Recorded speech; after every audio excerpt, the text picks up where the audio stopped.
I was shot multiple times.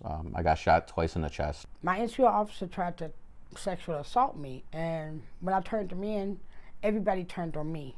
In Vietnam, I've seen a lot of terrible things, a lot of killing, my friends dying around me. You got bombarded with rockets and mortars that came in. 9 people were killed. They served their country at different times and in different ways, and they say they did so proudly. But they left the service forever changed, scarred by psychological wounds. 31-year-old Michael Griffin also carries physical wounds.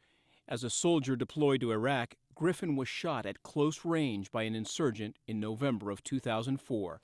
His wounds were severe and life-threatening, but he survived only to be haunted by the experience. I was finding myself drinking more and finding myself drinking by myself.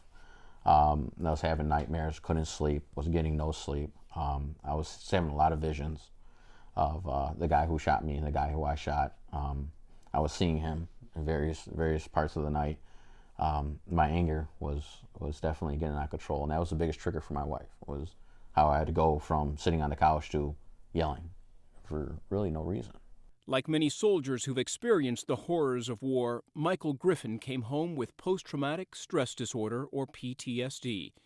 So did 36-year-old Keith Adams, who also did one tour of duty in Iraq. I had a lot of anger issues, and I was extremely fidgety. Running to the front door when I heard loud noises, and particularly more interested in firearms, and my sleep pattern became extremely choppy. Started having a lot of animosity towards people in general. And that's a story heard frequently by Veterans Administration mental health professionals. Dr. Bruce Roberts is the head of psychiatry at the Hines Veterans Hospital in suburban Broadview. I don't think I've seen a veteran come back who hasn't been affected by their experience overseas. You meet the veteran, say, hello, you have any problems? No, everything's fine. And in the background, you look, and the mother or the wife is saying, not fine. This is a problem. Both Michael Griffin and Keith Adams say they had no clue that they were acting differently, experiencing sudden anger, depression, sleeplessness, and anxiety. But even if they had been aware, a soldier, they say, doesn't surrender to what is considered a weakness. Continue to be strong. You can make it. Do you understand that? Yes, sir. You can make it. You understand that? Yes, sir. Congratulations. There's that stigma that just rises with PTSD. You know, not only is it make you weak to have PTSD, that you're different, now you're crazy, especially in the civilian world.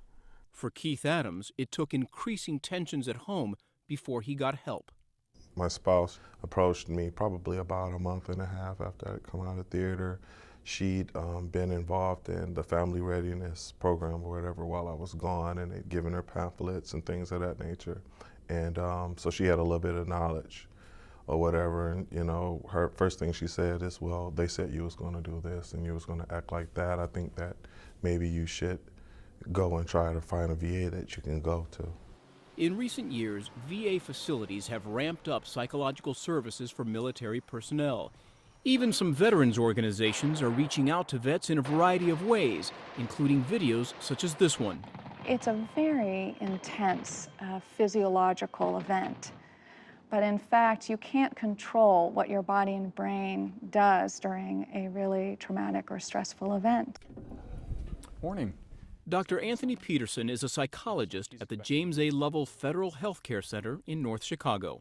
I think that the services are much more robust now. The availability of mental health resources actually in theater, and the fact that there are now established procedures that service members must go through when they come back. I am starting to hear more from the highest ranks that we recognize that these issues are present. But that recognition hasn't always existed.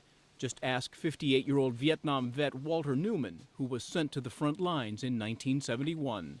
It was something I wouldn't wish for no one to see, because it's very hard and very tragic, to the point where I didn't even realize that it had affected me mentally. When I came home, we were called different things, baby killers and whatnot, and that affected me also. mentally.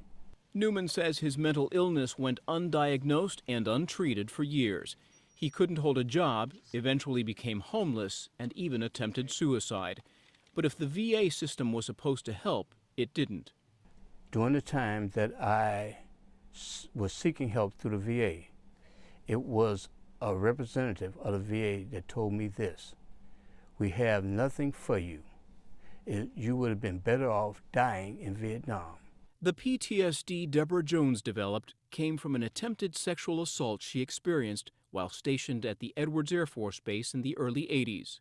Whereas I was a social drinker, I became an alcoholic pretty much after that because nobody wanted to work with me anymore.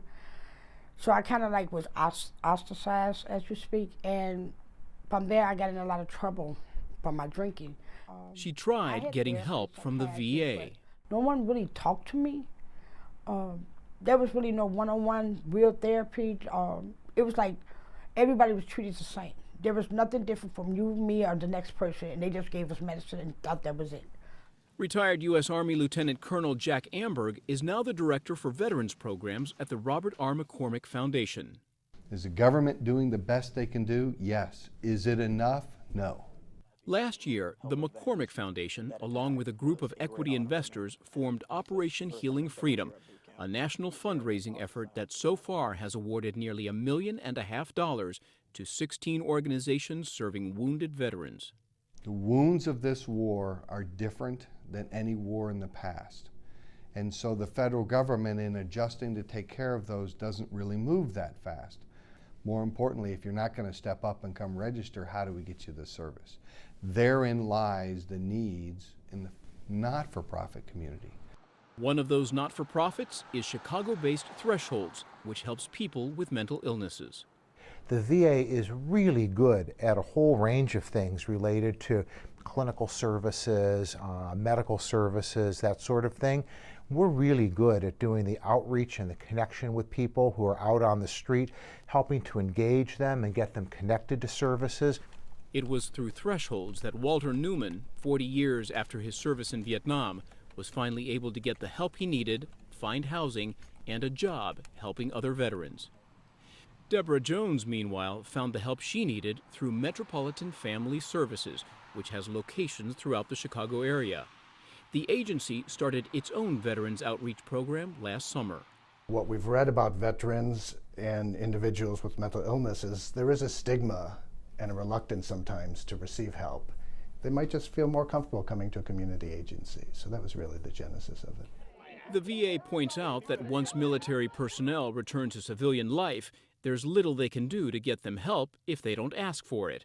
But reaching out to veterans and telling them it's okay to get help has become an increasingly important mission. Last year, we went out to meet veterans 44 times in the community when they're being demobilized. We've more than doubled our staffing.